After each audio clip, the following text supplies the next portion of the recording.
Évangile selon Marc, chapitre 1, passage 9, guérison du lépreux. Alors un lépreux vint à lui, le suppliant à genoux.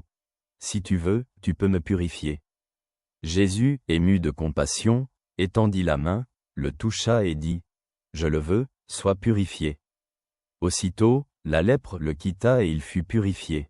Jésus lui ordonna sévèrement et le renvoya immédiatement, lui disant : « Prends garde, ne dis rien à personne. Mais va te montrer aux prêtres et offre pour ta purification ce qu'a prescrit Moïse, en témoignage pour eux. » Mais lui, une fois parti, commença à beaucoup raconter et à diffuser ce qui s'était passé, si bien que Jésus ne pouvait plus entrer ouvertement dans la ville, mais se tenait en dehors, dans des endroits déserts. Et les gens venaient à lui de toutes parts. Ces paroles nous invitent à la réflexion. Dans cet extrait, Jésus guérit un lépreux, manifestant son grand amour et sa miséricorde. À l'époque de Jésus, la lèpre n'était pas seulement une maladie, mais aussi un symbole d'exclusion sociale.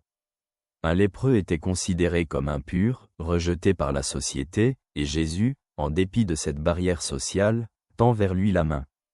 Le fait qu'il ait touché le lépreux est un acte de rupture avec les tabous religieux et sociaux, soulignant la profondeur de la miséricorde divine, sans limite et n'ayant pas peur de toucher même ceux qui sont rejetés par les autres.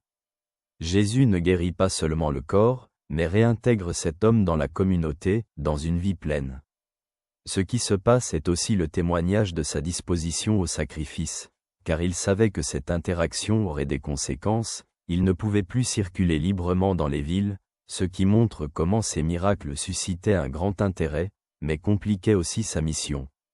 Jésus, bien qu'il ait demandé aux lépreux de se taire, ne peut empêcher ce qui est un si grand témoignage de la puissance divine.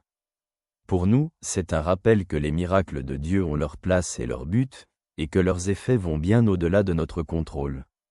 C'est aussi un appel à ce que nous, en tant que ses disciples, soyons prêts à sortir de nos zones de confort pour montrer de l'amour et de la miséricorde envers ceux qui sont en marge, ceux qui sont dans le besoin.